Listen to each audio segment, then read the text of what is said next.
All right. All glories to Mother Atasha, all glories to Religion of Love, all glories to the assembled devotees. O Lord God, please help us live out these teachings and be an example of love in the world. Jai. Okay. Little technical difficulties. I can't hear anybody, but confirmed y'all can hear me, so we'll just roll with it for now. So we're going to start from the book Falling in Love, Rising in Love. And the original name of the book was Falling in Love, Rising in Love, Living in Love. But it got shortened, after some time. So here we go. I, Rajak Khan, and others as I, are not always understood. Excuse me. And the spiritual master did speak of this, saying, know that to be misunderstood by the world is one of the hard austerities of a holy life. To be judged unfairly has often been the lot of those who take to the spiritual path. For who will hear the heart of one who walks this world, but already belongs to paradise? And this then was the lot that fell to me. For what the world wanted, I did not. And what the world did, I do not. And for this some say I'm mad. And crazy they call me. And backward they say I am. And when I hear these words, I smile to myself. For I remember a story the master did often tell of another called crazy and backward. And this of an old man who all his life had loved God with all his heart, and because of this was much favored by God, so that the Lord gave to him fields fertile and well watered by springs beneath the ground.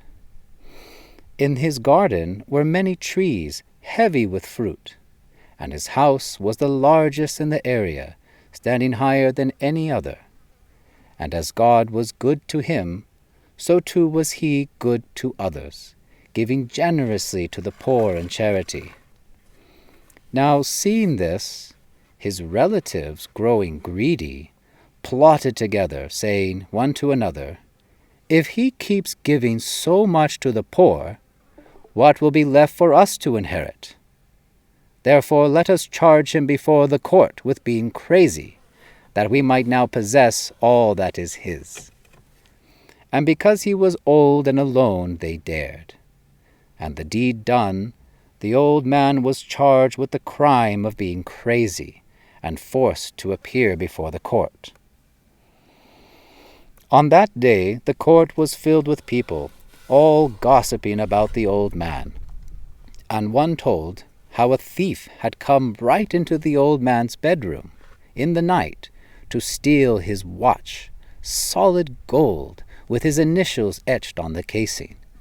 And the old man sat up in bed, and saw the thief, and saw the watch in his hand.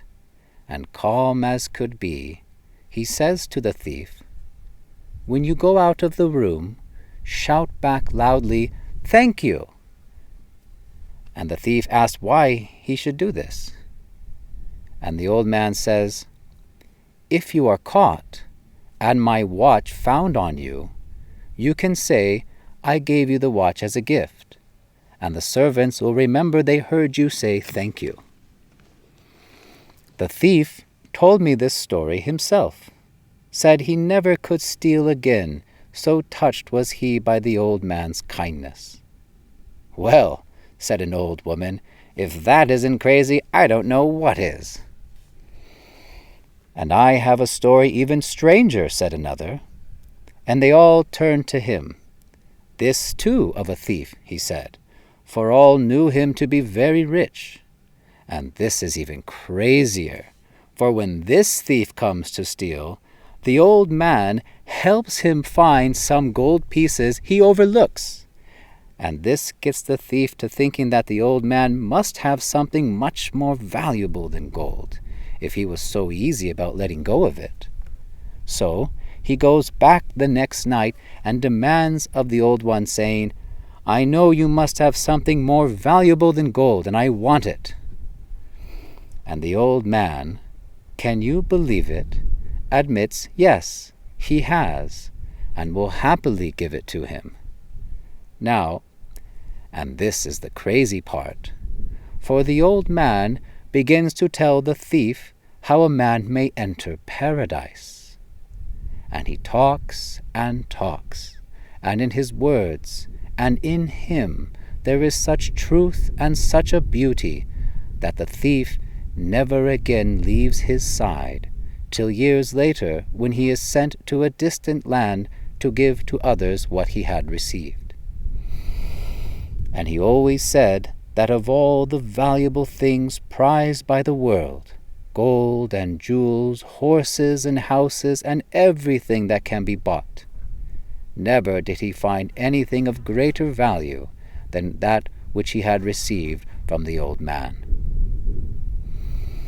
"Sounds like being crazy is catching," said another, and they laughed and were well pleased with their joke. But the laughing stopped abruptly when they looked up and saw the old man approaching on his donkey. And what they saw made them gasp and open wide their eyes, for as the donkey trotted down the street, they saw the old man seated upon his donkey backwards, facing the tail instead of the head. As it was a hot day and the courtroom doors open to the street, all saw, including the judge. In fact, this would be the main question of the judge, who asked of the old man, why was he riding that way, backward? And the old man, the lover of God, smiled and said, "To the whole world it would look as if I were backward. But there is another way to look. Please consider this. Perhaps it was the donkey who was backward. And to the whole world I, Rajak Khan, also looked backward, and crazy they called me. For I walked not in the ways of the world, but chose instead the way to God. And the one I would follow, the people call the Angel of Bengal." All right. So this is a lovely section about being misunderstood. She says, or the book says, "I, Rajak Khan, and others as I, are not always understood. And the spiritual master did speak of this, saying, know that to be misunderstood by the world is one of the hard austerities of a holy life. To be judged unfairly has often been the lot of those who take to the spiritual path." So yes, this is one of those hard austerities, actually. And this is pretty hard, and I've experienced this myself, unfortunately. In fact, even this past week, there were a number of people on Discord, new and old. I felt judged unfairly, and people misunderstood me, mistook my words, and just didn't really get me. And it's hard. It's hard when you're able to hear this truth, when your heart can hear this message, and it rings so loudly within you, it becomes a part of you. You know, it's like when you know something, you can't unknow it. You can't. You can deny it. You can pretend you don't know, but you know. And understanding what this life is really about, and giving one's life to this path, to love, to God, to a life of beauty and service. It's not readily understood by those around you, especially not your family, or your friends, or your co-workers, or your peers, or whatnot. Because, as Rajak says, or as it says here, "For who will hear the heart of one who walks this world, but already belongs to paradise?" Now, of course, the spiritual master, the pure devotee of God, definitely walks in both worlds. They're in this body, in this world, but their heart, their consciousness is already in the transcendental, ecstatic, spiritual. They're already with God and the kingdom of God within themselves. So they really are one in paradise, but walking this world. So they're not walking in the ways of the world. Now, for most devotees, for all of us who are still walking the path, trying to come to such realization, such purification, we get a little taste of the spiritual, of truth. And you can't go back, really. I mean, you could try, as Mother Tasha said, for those who fall off the path. They try to enjoy material life again, but it doesn't work out because she says they know too much at this point. So it's hard for them to try and pretend and live a worldly life for seeking just worldly gain as the all in all.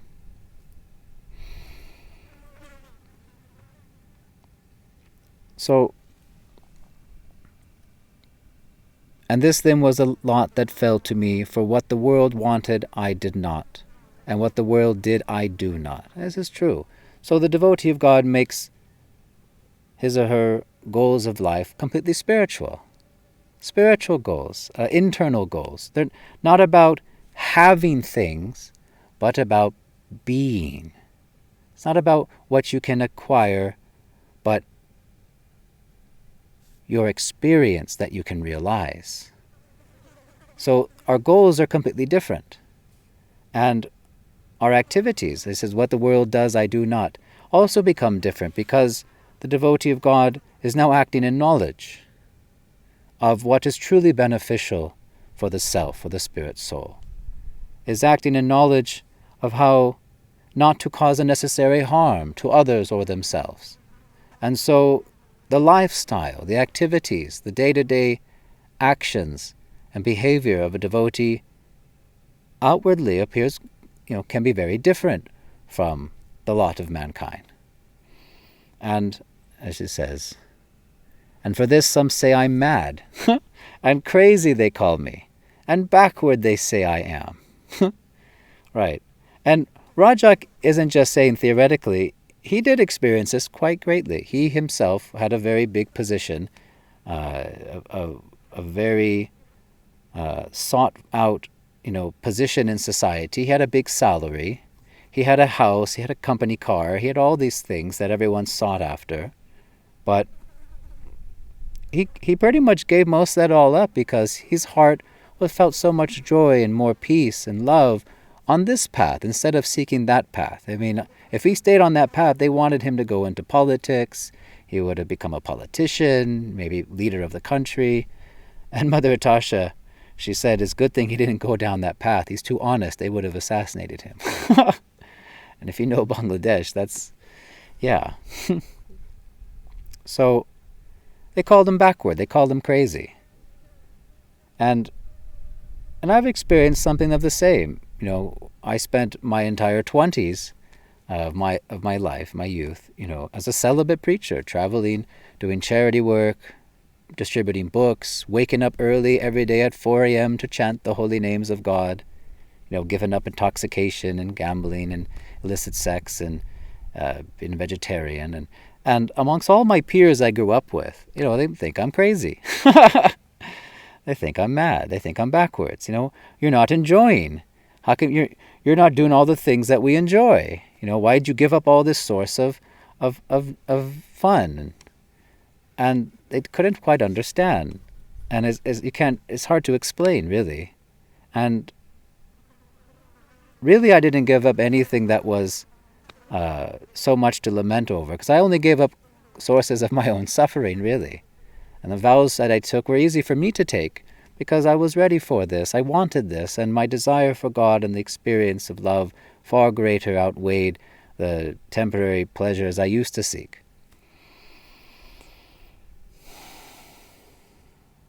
So it can be hard. It can be really hard, because you can feel really lonely in spiritual life. You can feel very, very alone when nobody really gets you. Spiritual life is much more fun if you can share it with other devotees. Much more fun. It makes life more enjoyable because you're with people who understand, who get it, and who help one another on this path. And spiritual life isn't without joy. Oh, we have a lot of fun, actually. A lot of fun. We have birthday parties too. We celebrate our spiritual birthdays. We play soccer on the weekends, or We play games. We do all the same fun stuff, except the difference is that the greater goal is always love of God and service. And we relate with one another. Yes, we're in these bodies, sure, but we relate with one another on a soul-to-soul level, that we're all eternal servitors of God. But in the absence of devotee association, it can be quite lonely. And for many years, I call myself a closet devotee. I didn't really talk about spirituality or religion with people. I mean, in the beginning, I tried to talk about it with everybody, and boy, did that not go so well. So I was just pretty much quiet, and no one would have known the wiser that I was getting up at 4 and chanting every day and following these vows. They'd say, "Okay, how you doing?" Nobody would really know, honestly, unless you really, really knew me. And it was tough, honestly. It's very tough. So to be misunderstood, one of the hard austerities of a holy life. And then this wonderful story of this old man who's a great lover of God. Now, and again, the devotee of God, goals are different.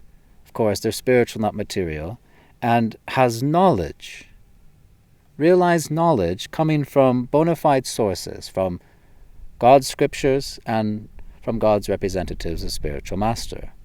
And so is always looking for how to act in a manner which is beneficial not just for his own spiritual life, but for that of others, and how to alleviate the suffering of others. So this old man, he's very rich and favored by God and very blessed, and he has all this wonderful land and property that's been blessed unto him. And if you don't have a lot of stuff, and like this guy, fields fertile with well watered by springs beneath the ground and heavy trees with fruit, if you don't have all this stuff, that doesn't mean you're not favored by God. No, it doesn't. This man was in his situation. In fact, it said that for one who was very specially favored by God, the Lord gradually takes away his material possessions one by one until he's left with nothing and has to fully surrender unto the Lord in love and fully come home to him in this life. So it's circumstantial. But in this case, this old man was very blessed, very fortunate, because he was truly a loving, kind servant of the Lord. And his relatives, they got greedy. And I think we've all heard story or have experience of greedy relatives who are just after stuff. They wanted his property. They saw him so generous giving to the poor, because in knowledge he knows that nothing belongs to him. Everything is by God's mercy. Everything is the property of God. And if there's need here and I have more than I need, then I will help and I'll give. That generosity, that kindness. We don't need more than what we need, honestly. So why not share to those who have less? So this man is giving freely, from his heart to help others. And these other greedy relatives like, hey, I want inheritance. I want to get all that for myself. And then they charge him falsely with being crazy and try to, lock him up. Isn't that awful? A lot of things like this happen in the world. There's a lot of evil and wickedness. And they start gossiping with one another. Now, gossiping, trying to put some dirt of someone else into your mind, criticizing someone else to you. See, as devotees, we try not to accept any of this gossip, nor do we partake in gossip. Mother Tasha didn't like us gossiping. It's not good, honestly. And gossip there's rumors, there are lies, and often, if not always, untrue. The Buddha, he said, if I hand you a handful of really nasty dirt and you don't accept it, who is left holding the dirt? So we don't accept these dirty things that other people try to push on us. No. That's not good. But these people, they're gossiping. They're saying all these rumors, trying to incur negative sentiment amongst the people towards the old man. And they tell this story of a thief who comes late at night and steals his watch, his gold watch with his initials on it. And what does the old man says? He says, well, when you leave, just shout back, thank you. So that just in case you're caught and they find my watch on it, which obviously they'll know it's my watch, my initials are on it, then there'll be an alibi. Everyone heard you say thank you, so you won't be in trouble. Now, this, again, is coming from knowledge. So the devotee of God doesn't want others to suffer unnecessarily, and will try to be the cure for suffering, not just avoid being the cause of suffering. This is a real ahimsa, non-violence. Mother Natasha told us when we were in India that if people try to cheat you, which happens a lot in India, especially with rickshawwallas and tuk-tuk drivers, they trying to grift you, charge you way more than what the actual fare is. This happens a lot. She said if someone does cheat you or steal from you, she said, inside yourself, just let it go, give it as a gift. That way they are not beholden to the karmic reaction of their theft. And she said, whatever, just some paisha, some rupees, who cares? Honestly, money comes and goes. But the karmic reaction of them stealing, of them cheating, that's going to be really bad for them. So she said, just let it go, give it as a gift. And that way they are freed. And so this old man is doing the same. He wants to free this person from suffering, even from their own actions. So he gives it away as a gift. And here's the other story of another thief who comes and is looking, try to gank as much gold as he can. And then the old man wakes up and says, oh, you missed some stuff. Here's some more gold you missed. It's kind of funny. And the guy's like, huh? And it's like, okay. And he steals it all. And he realizes, well, I know you must have something more valuable than gold, and I want that. And it said in the scriptures that for a realized devotee of God, a clump of dirt, ball of iron, and gold are of equal value to them. It's just matter. It's just material energy. It has no appeal to the devotee of God. Because again, remember, the devotees, gold are all spiritual. They're not of this world, but of God. So this thief is wondering, what is this more valuable thing you must be hiding? The old man admits, yes, I do have something more valuable. I'll happily give it to you. And he tells the thief how a man may enter paradise, and talks and talks. And in his words and in him there is such truth and such a beauty that the thief never again leaves his side. Oh, isn't that sweet? So the old man is giving him pure spiritual knowledge.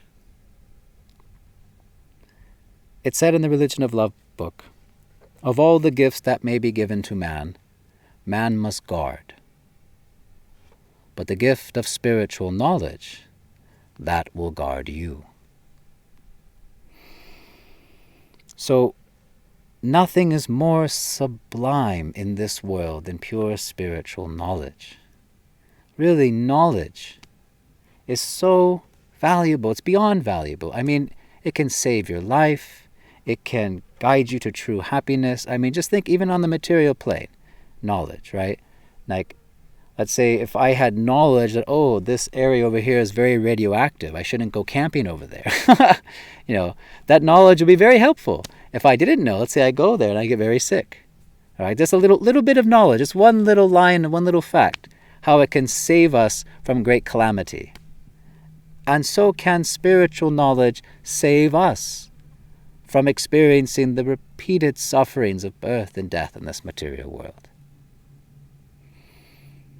So this man, the old man, kindly, out of love, shares with him all that he knows, teaches him how to walk the path made straight, how to become again a lover of God. This old man's so touched, he never leaves his side. Oh, and essentially takes on a master and disciple relationship, if you could imagine now. Until years later, when he's sent to a distant land to give to others what he had received. Yeah, pay it forward. Love is not love until it is given. So share that love with others. Yeah, this is the great love. So this old man, the former thief says, of all the valuable things prized by the world, gold and jewels, horses and houses, and everything that can be bought, never did he find anything of greater value than that which we had received from the old man. Right? Anything of God, anything of the spiritual is eternal. And no amount of material things, which are all limited and temporary, can compare to the glory, the value, which is honestly without measure. You cannot put a value, you cannot put a price on pure spiritual knowledge, on the experience of love of God. You can't put a price on it. It's invaluable. And then the funny entrance of the old man, he comes to the court and he's riding on the donkey backwards. Dun, dun, dun, dun, dun. And everyone sees this. Everyone's like, oh, yeah, he is crazy, right? And the judge says to him, why are you riding your donkey backwards? And the old man, the lover of God, smiled and said, to the whole world it would look as if I were backward. But there is another way to look. Please consider this. Perhaps it was the donkey who was backward. And when you understand the true purpose of life, really, the entire world is backwards, and only the devotees of God, only those on a spiritual path are the actual sane ones. Really.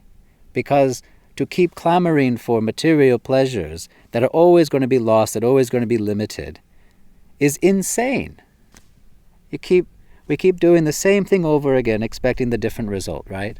That now it's going to last. Now I'm not going to suffer. Now I'm going to be happy and everything will be good now. But it's not. It's again the same cycle. Again, not to knock this world, of course. There's great beauty and wonderful things to be experienced and joys to be had with one another and in life. But again, all limited and temporary. And it is insane to just keep going with that motion just till death finally comes, and then for what? You lose everything. That is insane. So one of the qualities, the 26 qualities of a pure devotee is sane.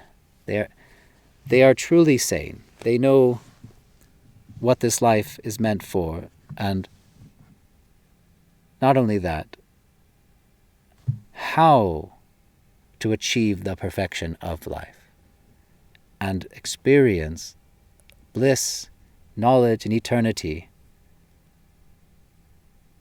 as opposed to the ignorance, suffering, and death that we know of this world. So to the whole world I, Raja Khan, also looked backward, and crazy they called me, for I walked not in the ways of the world, but chose instead the way to God. And the one I would follow the people called the Angel of Bengal. So when you're in spiritual life, you literally are swimming upstream. You really are. You're going against the grain, we say. And you pretty much are declaring war on the illusory energy of this world. And it'll be challenging, it will be tough. There'll be many tests sent to try us, but there is no greater life than this. Spiritual life is the greatest life. It's the most practical life. And honestly, one man said to another great spiritual master, he said, what if you're wrong? What if all this knowledge you're giving, all this stuff, what if all of it's wrong? And the master said to him, it's still the best way to live. And he's right. I mean, we're not causing suffering to anyone. We're just sharing love and kindness. And we're experiencing great joy and happiness from within. I mean, and I'm experiencing life getting better and better. As she says, material life in the beginning is sweet, but in time grows bitter. Whereas in Spiritual life in the beginning may be bitter, but in time grows sweet and sweeter still. And that sweetness doesn't end. There's no limit to how much we can love, nor how much knowledge we can learn. Okay, I'll stop there real fast. Okay, does anyone have any questions related to the class?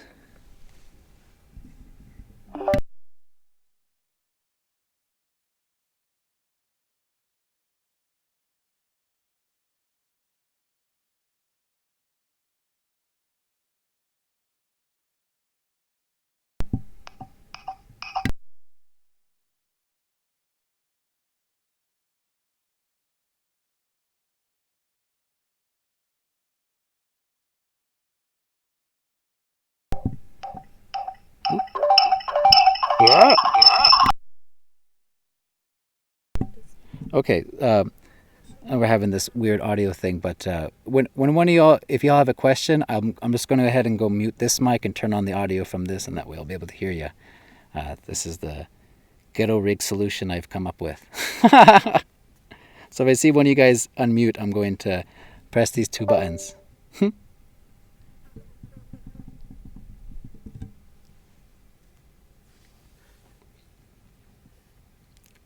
You all good? You have a question? It's more like a between question and comment. Okay, sure. That part of the story of a guy who was stealing something, then he said, if someone steals something from us, inside within ourselves, we can just forgive to not that person carry any karmic reaction because of his action. So basically, in act of forgiving, doesn't matter for any reason. If we forgive people, that it helps them to not have any carry any karmic reaction, right? Well, forgiveness can be for many things. We're talking about the act of someone stealing something from you. Yeah, so I'm saying basically, if we are forgiving that person for his action, help him to not carry any karmic reaction. Yeah, that's just giving it as a gift. Right. So don't you get it out of your mind that they stole from you or they cheated you. They can just, in your mind, in yourself, it's a gift. It's for them. Yeah, but for any act of for any reason, if someone someone do something to breaking hearts or saying bad words, that any words has energy and we can affect on each other, and might by our words and or deeds we can cause a karmic reaction to ourselves, right? Well, that's something else.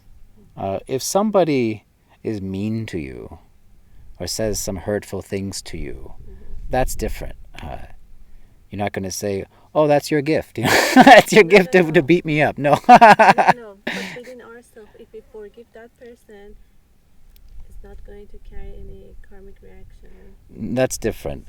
Forgiveness, as in the Aramaic word to forgive, which means shpag, which means to untie. So forgiveness is you letting go of your anger at that person. And it's something you do for your own self. It doesn't mean you have to actually tell them you forgave them or make a gesture of forgiveness. It's something that's all inside yourself. You let go. Nor does it mean you condone their actions. No. Nor does it mean that you have to, have them in your life. No. Forgiveness is you let go of your own anger. You're freeing yourself. It's something you do for yourself, not for the other person. The things we do us. One who builds himself. One who destroys himself. And, we cannot liberate someone from all of their karmic reactions and mistakes, saying hurtful things, doing hurtful things, right? We can't, we don't have that ability. That the whole thing about someone stealing something from you, that is something that you do have some ability to help them out karmically in a sense. And that's being selfless and a little renounced and letting go of something. And again, we're talking about a thing, something. But we cannot help them, rectify their mistakes. That's something they have to do for themselves, just as we have to do for ourselves. Remember, forgiveness is just letting go of your own anger at that person and freeing yourself from that enmity that you were holding on to. So that's what that is. Okay. Anyone else have a question or comment? If I see y'all unmute, I'll press the buttons.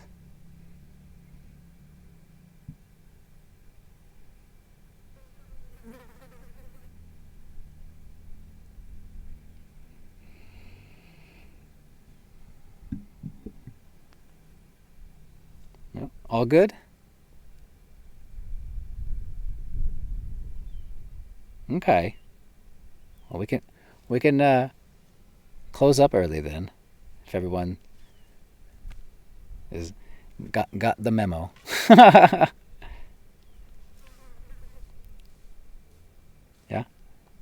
Good? Okay, short and sweet. Oh, Yeti's saying, 1 second.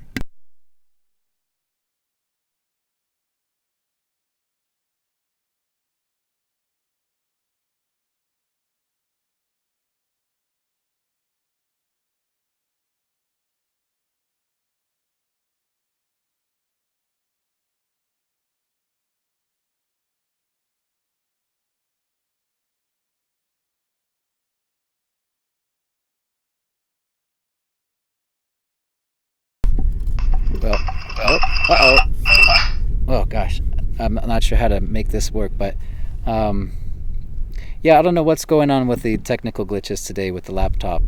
Something's internally having some issues, some glitch that is new. It's a new bug.